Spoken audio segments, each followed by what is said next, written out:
Good evening, everyone.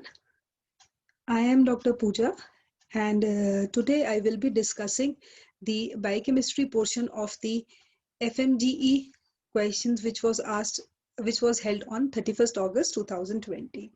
Now, there were so many controversies regarding that exam. Most of the students found it a little bit tough also, and even I saw the question paper. Some of the questions were no doubt tough, but you never know, कि examination में what all questions can be asked, so you have to be mentally prepared to attempt all type of questions. So if we look at if we go into detail regarding the questions, some of them were asked from genetics, because which have never been asked in FMGE exams so far. Some of the questions were from enzymes. So today I will be discussing the FMGE recall. So let's start up with the discussion of the questions. Now, first of all, little bit detail from my side. All of you know that I have started with my group on YouTube, that is Biochemistry Made Easy. Right, this is the name of my channel also. Basically, I am here to simplify biochemistry as much as I can. This is my full name, and this is my website. So if you guys have any problem, if you guys have any queries regarding biochemistry, don't hesitate to put on your queries. And this is my WhatsApp number. So if you want to go into detail, if you want to have any kind of queries regarding this, if you want a question bank, if you want the solution to certain questions, you are most welcome to ask. Right?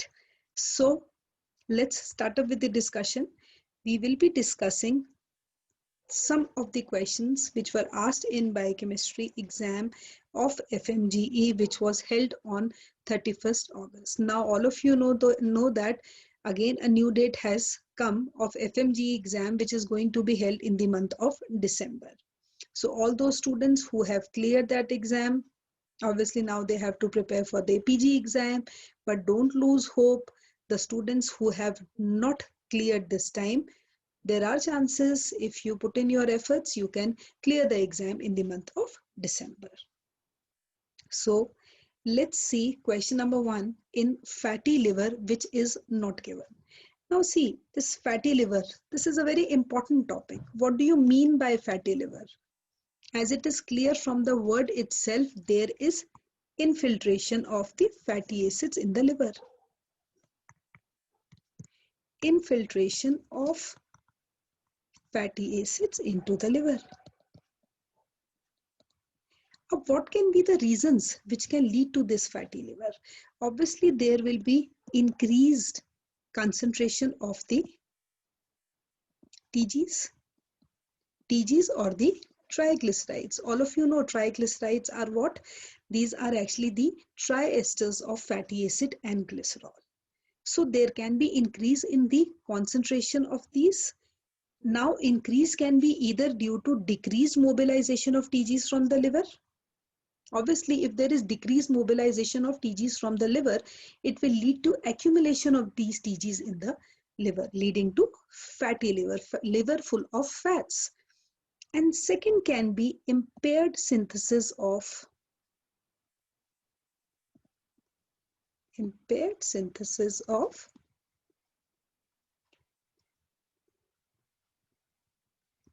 lipoproteins. Because fats, when they move in circulation, they require a specific apoprotein for them. So you can say impaired synthesis of lipoproteins, or there can be impaired synthesis of phospholipids also. So overall, if we see, obviously there will be what? Deposition of this. Right.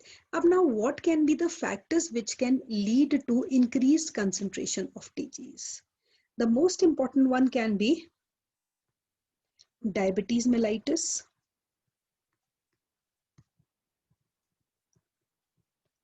second reason can be starvation, and third very important reason which can lead to fatty liver is alcoholism.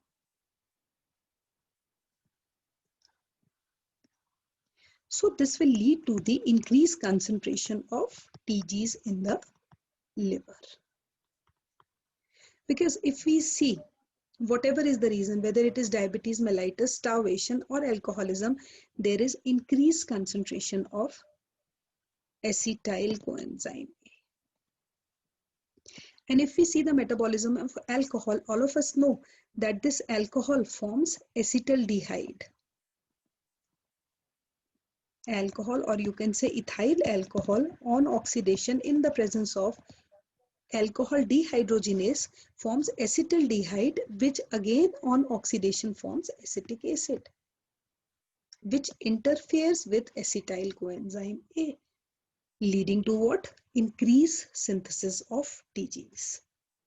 Actually, this alcohol metabolism itself is too vast. I'll see if I can conduct one session on this, because this is a very important question which is generally asked in the exam. Right, so let's look at the options.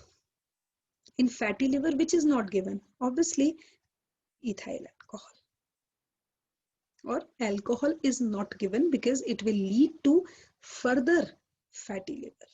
And if we look at the other options, this choline and methionine, these are what? These are the lipotropic factors which do not let fatty liver to occur. Is it clear to all of you? So in fatty liver, alcohol is not given. Let's move to question number 2. Enzyme deficient in Tay-Sachs disease. Now this is again a very, very important question, and every year generally a question on sphingolipidosis is there. So basically, if we look at, there are, some things in biochemistry you have to cram. What you can do is you just make, and some of the questions are asked every year. There's the same pattern of questions asked every year. So if we talk about sphingolipidosis, what are the different types? The most important one is Niemann-Pick disease. This Niemann-Pick disease is due to the deficiency of the enzyme sphingomyelinase. Right. Second, if we talk about Tay-Sachs disease. In Tay-Sachs disease, the deficient enzyme is hexosaminidase A. There is one more disease which is parallel to Tay-Sachs disease, which is Sandoff's disease. It is due to the deficiency of hexosaminidase A and B. Then comes Gaucher's disease, which is considered to be the most common lysosomal storage disorder. This is due to the deficiency of cerebrosidase. Then MLD is there, which is metachromatic leukodystrophy, which is due to the deficiency of enzyme aryl sulfatase. Right. And other diseases are Krabs disease is there. Then you can say Fabry's disease is there. Farber's disease is there, which is due to the deficiency of galactocerebrosidase, beta-galactocerebrosidase, and so on, ceramidase. So this is a very important question which is generally asked. So what you guys can do is you guys can make a chart and just paste it where you guys sleep, so that whenever you get up first thing in the morning, you see this. So let's see the question. Question says enzyme deficient in Tay-Sachs disease is. So obviously it is hexosaminidase A. If we talk about glucocerebrosidase, it is Gaucher's disease. If we talk about G6PD, it leads to hemolytic anemia, and this is an enzyme of HMP shunt. And hexosaminidase A and B, it is of Sandoff's disease. Clear? Then next we come over to, again, a very important question. This year, if we see, so many questions have been asked on vitamins. So vitamins is a very, very important topic which cannot be neglected as such. Very simple question. Alcoholic patients with neurological symptoms, there is deficiency of which vitamin? Now, if we see alcohol metabolism, it itself is very complex, because just now I told you, alcohol leads to the formation of acetic acid, which starts interfering with the formation of acetyl coenzyme A. So first of all, it is going to lead to fatty liver. Understood. And this alcoholism is actually, related to the vitamins like B1 is there. Most involvement of B1 is there, B6 is there, vitamin A is there, because it leads to the defective absorption of so many vitamins. But here the question says with neurological symptoms. This is very important. And whenever we talk about neurological symptoms, it has to be vitamin B1, because deficiency of B1 leads to beriberi. And the characteristic feature which is related to alcohol metabolism is Wernicke-Korsakoff syndrome.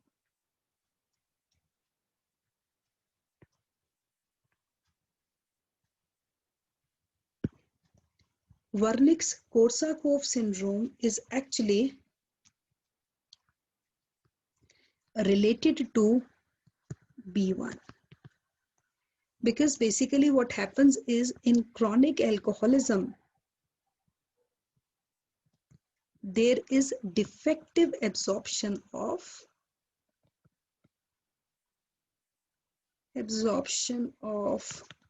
B1, leading to neurological manifestations. And most important is brain and heart.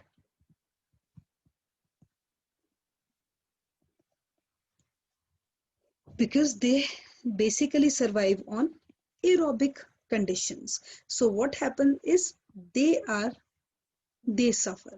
Why? Because B1 is a component of, basically B1 is what? It is TPP, and it is a component of PDH complex, which converts pyruvic acid to acetyl coenzyme A. So basically, and this reaction takes place in complete presence of oxygen. Right, so this pyruvic acid, acetyl coenzyme A won't be produced, and this pyruvic acid will be diverted to form more and more of lactic acid. So lactic acidosis will also be there, right, leading to neurological manifestations.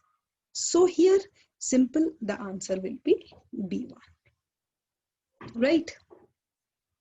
Then we move to question number 4. A female patient, now this is a clinical based question and a very simple question. Whenever these type of questions are asked, you have to first of all study what are the biochemical manifestations. Now you see here, macrocytic anemia is there. Okay, homocystinemia is also there, right? So you can say megaloblastic anemia, yes,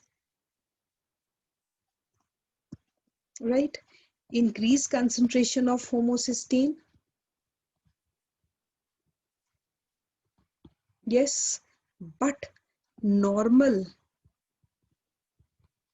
methyl malonate levels are there. Now here you have to simply, apply a little bit of common sense.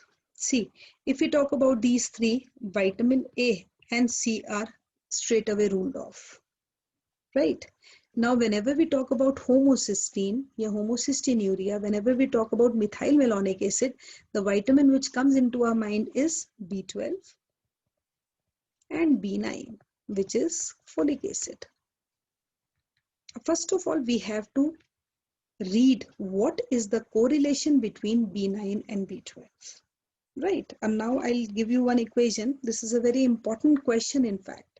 There are so many things which are based in this. Now what happens is, all of us know methionine is there, right? Methionine is a methyl donor, or it gives rise to one carbon metabolism. And if we look at the structure of methionine, it has this type of structure. This is the generalized structure of an amino acid, and it has CH2, SCH3, means this is the extra methyl group. Now this methionine, whenever it has to act in its active form, that active form is SAM, S-adenosyl methionine. This S-adenosyl methionine, it donates this methyl group, and when it donates this methyl group, it is converted into S-adenosyl homocysteine. This S-adenosyl homocysteine gives out adenosine. So left over is homocysteine. Now, if we look at the structure of homocysteine, homocysteine has the structure similar to that of methionine only. The only difference is CH2, CH2, SH is there. So you can see the differences of the methyl group. Means if we add methyl group in homocysteine, it will be converted into methionine, isn't it? Up from where this methyl group comes. So this methyl group comes from folic acid, which is B9, or we call it as N5-methyl THF. Right, and it is converted into THF, giving this methyl group. And the coenzyme used is B12 here. So you can see this is the reaction. Conversion of homocysteine to methionine requires two vitamins in one go. One is folic acid, which is B9, and other is B12. Deficiency of either of these will lead to, obviously, folate trap. Very, very important. Now see, we can say if there is deficiency of B12, if there is deficiency of THF, there will be increase in the concentration of homocysteine. Right. So if we look at the question, you can say macrocytic anemia will be there and homocystinuria will be also there. But the main thing arises here is the normal methyl malonate level, because this B12 is required for the synthesis of methyl malonic acid. If we see the reaction, I'll write the reaction here. Basically what happens is this propionyl coenzyme A, which is coming from oxidation of odd chain fatty acids. This propionyl coenzyme A forms D-methylmalonyl-CoA, which forms L-methylmalonyl-CoA, and finally which forms succinyl coenzyme A. This is the most important step of gluconeogenesis, where B12 is required. So again, deficiency of B12 will lead to methyl malonic aciduria. Right, but here the levels are normal. If methyl malonic acid levels are normal, that means B12 question doesn't arise. So the leftover is folate. So the answer will be folic acid therapy will be given to a female patient who is suffering from macrocytic anemia and homocystinuria. Is it clear? This is how you have to attempt these questions. And all of you know this homocysteine is also required for the synthesis of cysteine in our body, taking PLP as one of the major coenzymes. Then again, same question, macrocytic anemia with normal methyl malonic. Same question have been asked, but in a different way. So obviously here the answer will be B9, because generally the students get confused, what is this B9? B9 is nothing but it is folic acid. Because they have mentioned normal methyl malonyl-CoA. Then question number 6, cofactor for mitochondrial superoxide dismutase. Now cofactor, all of you know that every year a question is asked on enzymes. Very, very important. Enzymes are the biocatalysts which increases the rate of a biochemical reaction. An enzyme consists of a protein part, and along with this it consists of a non-protein part also. If this non-protein part is a metal ion, it is known as a cofactor. And if it is an organic molecule, it is known as a coenzyme. If we combine these two, it becomes a holoenzyme. Just the protein part is known as apoenzyme. Right. So there are so many cofactors for different enzymes. There are so many coenzymes for different enzymes. So let's quickly take a look. What are the different examples of cofactors? Now see, copper, as you can see, it is a cofactor for cytochrome oxidase, tyrosinase, superoxide dismutase, and lysyl oxidase. Iron for oxidase, peroxidase, catalase. Molybdenum for xanthine oxidase, dinitrogenase, sulfite oxidase. Magnesium for kinase, this.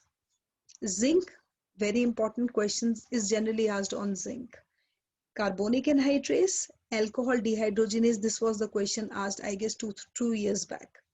Aldolase, ALP, and dehydratase. Nickel for urease, and manganese for hydrolase, decarboxylase, transferase, and arginase. So this is the list of some of the cofactors. But there are certain exceptions to this, which you can also not neglect because the question has been asked on these exceptions only. All oxidases need copper, as you can see, except xanthine oxidase and sulfite oxidase. Very important. Right, again I am telling you all oxidases need copper except xanthine oxidase and sulfite oxidase, which require molybdenum. One exception is there. Then all carboxylases need magnesium. All kinases need magnesium, but pyruvate kinase needs potassium. This was again a question asked in the exam. And here this time the question asked is regarding mitochondrial superoxide dismutase. So you can say cytoplasmic SOD requires copper, but mitochondrial SOD requires manganese. And this is the question. So cofactor for mitochondrial SOD is manganese. Answer would be this. I hope it is clear to all of you. Then next, again a very frequently asked question of most of the examiners. A heart patient suddenly has chest pain. Which isoenzyme is elevated? Isoenzymes again is a very, very important topic for the examiners. All of you know iso, mane same. So isoenzymes are the ones which are catalyzing the same reaction, but different on the basis of three things. Structurally they are different, electrophoretically they are different, and immunologically they are different. So these are the three things by which we can differ isoenzymes. Now here we are talking about the isoenzyme of LDH. Now all of us know LDH stands for lactate dehydrogenase, which converts pyruvic acid to lactic acid. And it has 5 forms: LDH 1, 2, 3, 4, and 5. So if we look at the structure, it is actually a tetrameric enzyme. It is a tetrameric enzyme.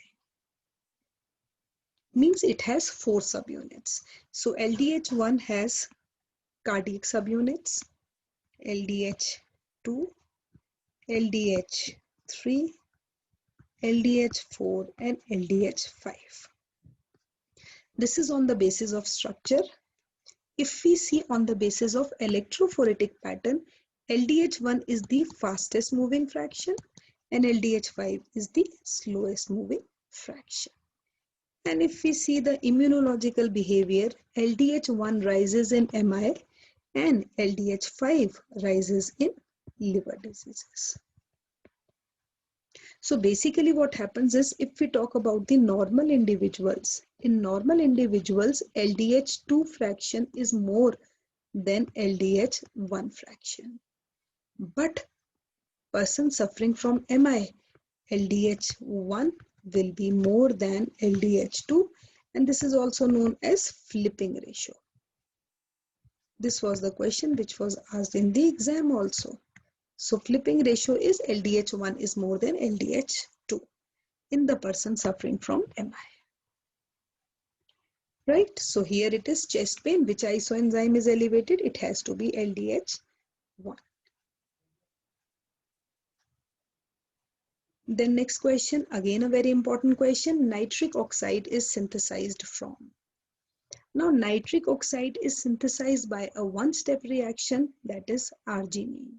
Basically what happens is, this arginine is converted into citrulline by a single-step reaction, in which nitric oxide is produced by a complex which is nitric oxide synthase complex, whose half-life is very small, short half-life it has. So it doesn't stay in the body for long. It immediately releases this nitric oxide, which acts as a potent vasodilator. And it helps in relaxation of smooth muscles. Very important. And it works in accordance with cyclic GMP. All of us know there are two second messengers. One is cyclic AMP and other is cyclic GMP. Cyclic AMP plays a very important role in carbohydrate metabolism, in fatty acid metabolism, and cyclic GMP plays a very important role with nitric oxide working as a vasodilator. Right. So, and it is synthesized by a single step reaction in which arginine will be converted into citrulline. Both are non-standard amino acids. Arginine is a standard amino acid, citrulline is a non-standard one because it is synthesized from arginine. Then we come over to the next question, lipotropic. Now see, lipo and tropic. Tropic means the movement of lipid. So lipotropic factors are the ones which help in preventing fatty liver. Now how they can prevent this fatty liver? By you can say increasing the movement of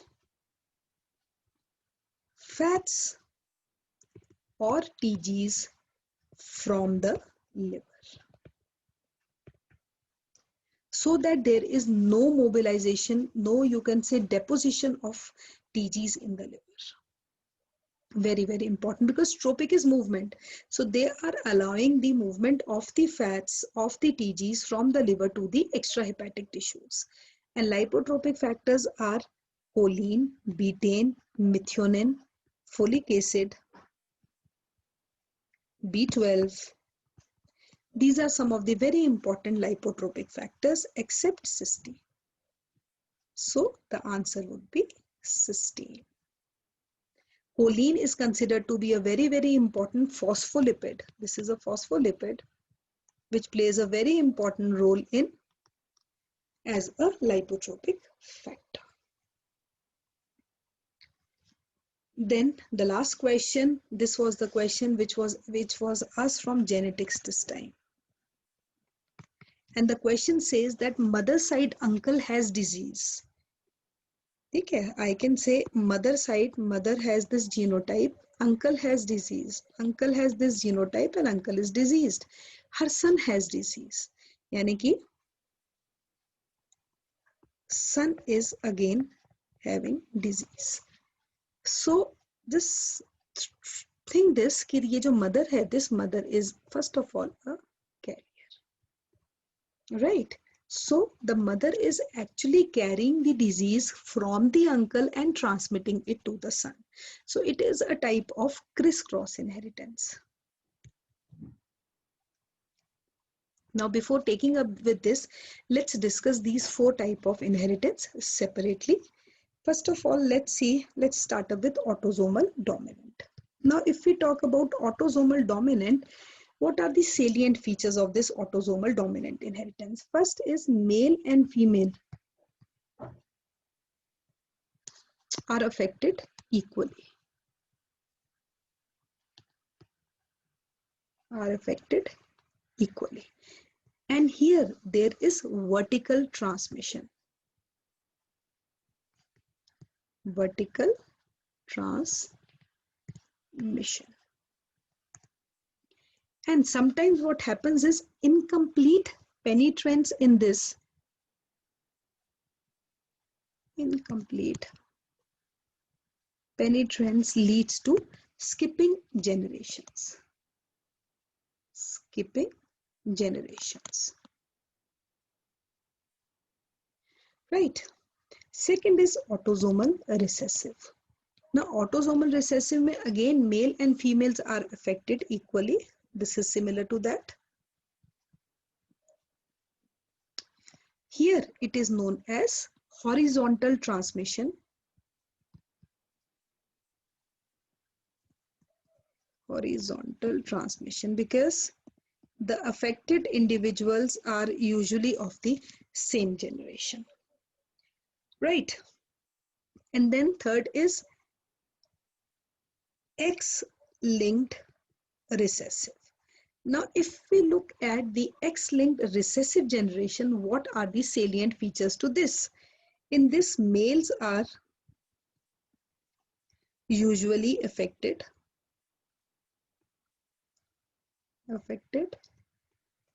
Females are usually carriers. Affected males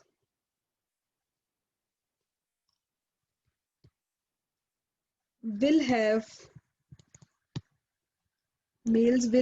only carrier females.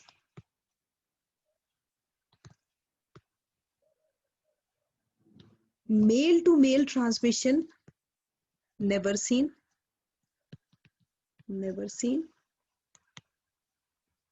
And carrier females will have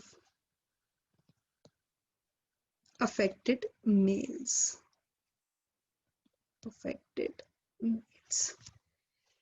Right. And X-linked dominant में the main thing will be that again male to male transmission will never be seen in X-linked dominant also. Male to male never seen. Male to male never seen. Because son is going to receive the Y chromosome from the father, and affected males transmit